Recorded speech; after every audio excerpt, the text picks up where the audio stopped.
Hey folks, Brendan here from Bluelight. Now, myth or truth? CVF Buzzwords.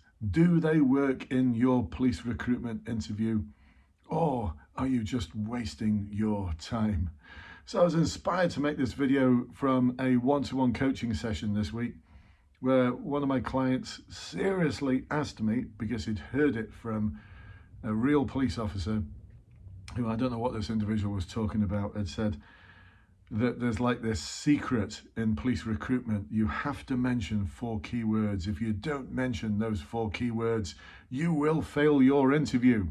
Whilst elsewhere, I'm seeing videos out there on YouTube, I'm seeing books out there that tell you to use phrases from the competency and values framework, because that will impress the assessors and demonstrate to the assessors that you've got the right values and the right behaviors to join the police.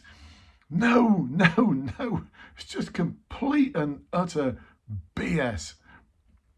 How do I know that? Well, I used to be an interviewer, and a lot of people out there who are giving you advice about how to pass police interviews and assessment centres dig into their background.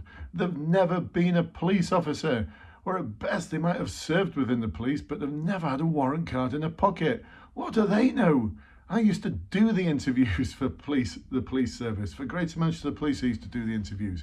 I've done the interviews with the College of Policing as well.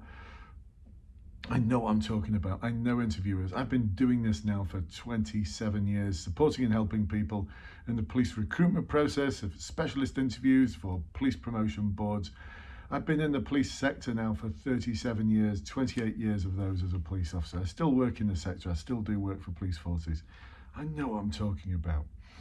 So I know some of you are still there thinking, yeah, but the competency and values framework, I need to learn it. I need to know it. I need to understand all the phrases. I need to be able to repeat those phrases.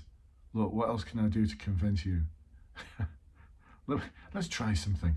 Let me just pick something from random. There's my well-thumbed CVF competency and values framework for policing. Which one? I'll just open it up in random. We're collaborative. So see what you think about this answer. So let's just imagine a scenario. I'm a candidate and I'm being asked a question. So please, can you tell me about a time when you've collaborated with others as part of a team to solve a problem? Now that's a common question. So there's every chance you could get asked that question. Let me give you an answer. And I want you to tell me honestly, what you think of this answer. Put something in the comments and let me know what you think of this answer. Stop the video and put the comments in, and then start it again. And compare your notes with my notes, what I say after. So in my role as a junior manager in Widgets Are For Us, we had a problem on the widget production line where there weren't enough operatives to actually manage the production of widgets. And a big order had just come in from widgets we purchase. And the senior manager who gave us that purchase order from Widgets Are Us indicated to us that the only reason we're going to get this purchase order, this invoice, this contract, is if we deliver in time. Actually, more than in time. They needed the widgets delivering in 5 days, and normally we'd have to deliver them within 7. Now, if we didn't get this right, the impact on the organisation would be huge. We'd lose a big customer. There's every chance that people could be laid off. But we got this order at the height of the flu pandemic, and there's people off sick all over the place. So I took it upon myself to form a team to work on this project to enable us to succeed in our aim to produce the necessary number of widgets to enable us to succeed in providing this order. So what I started off by doing was to work cooperatively with others, because I knew I had to get things done. And I knew that I had to give support and help to my colleagues. And I had to, when dealing with them in the very first meeting that we had, I decided that I needed to be approachable. And when it came to the actual problems that we had, I explained things well. And by doing this, we got common understanding. made sure we had sufficient time in this meeting. I took the time to get to know everyone's perspective. And this really helped build up a really strong rapport, and it really pulled the team together. And the other thing that helped pull the team together was I treated everyone with respect as individuals. And some of them had some worries and concerns about having to work extra overtime, or the pressure this was going to put them under, or what would happen to their normal workload whilst we produced all the widgets for this company that wanted them. And so I addressed their specific needs and their concerns by listening carefully to them and empathizing with everything that they had to say. And in doing so, I was open and transparent in my relationships with them. And all the way through, I ensured that I was clear and that all of my communication was at the appropriate level so that every operative knew exactly what I was talking about. What this resulted in is we managed to produce all the widgets on time. I was really proud of myself and proud of the team. And what I learned from this is it's good to collaborate with others, to work with other people and to listen to their ideas, because that's where the best ideas come from. And that's my answer. What do you think, folks? Press the pause button and put something in the comments box. Do that now.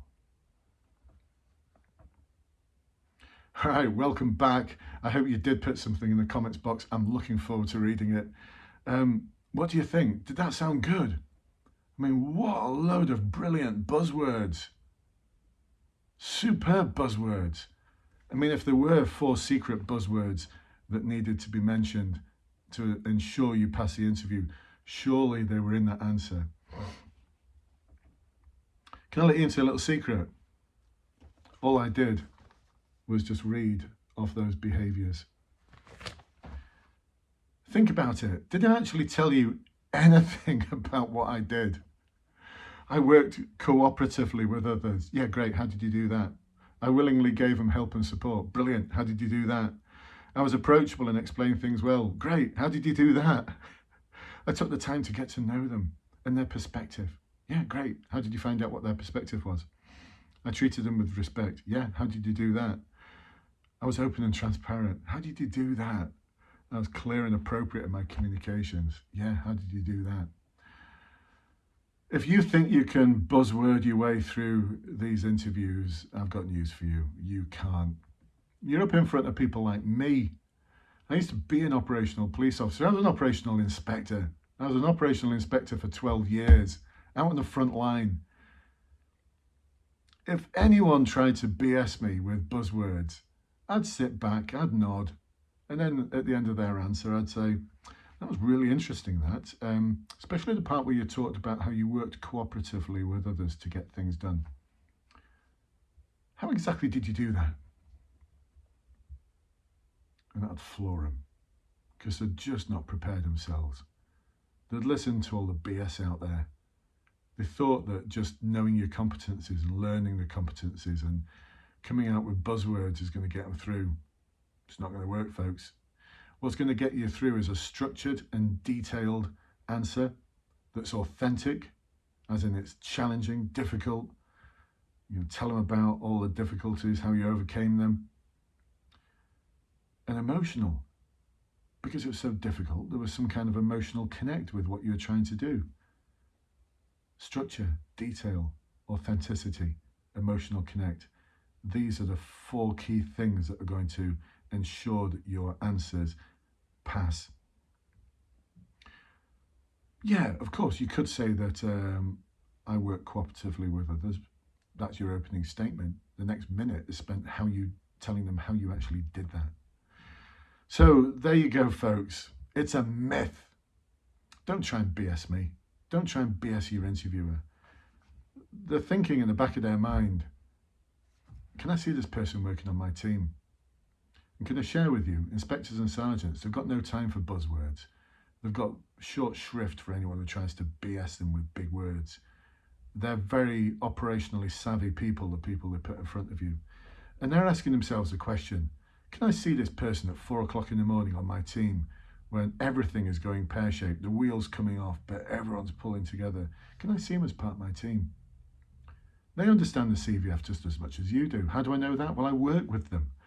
I've got a group of over 400 serving police officers who I support for promotion and specialist interviews from a variety of ranks, from constable to superintendent. A lot of them do these interviews. They understand the CVF just as much as you do. So don't BS them, folks. Learn what you need to say to ensure that your experience that you've had comes across in the right way. Don't BS them with CVF buzzwords. It's just not going to work.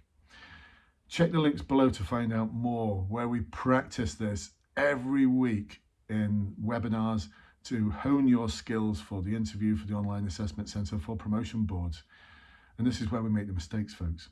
And you get access to all the recordings of the webinars, and you get an on-demand online course. You get everything you need to pass. I guarantee it. I guarantee it so much that if you fail, I'll give you a refund. That's how much I believe in my services. I'm all in on this journey, folks. I want you to succeed. I want that email like the ones I've had today, the messages and the emails to say, I passed, I can't thank you enough, Brendan. That's what I do this for. Come and join us, check the links below, and please do, if you've liked this, do subscribe and do like this video, and I'm looking forward to reading your comments. I'll catch you with you next time, folks. Bye-bye for now.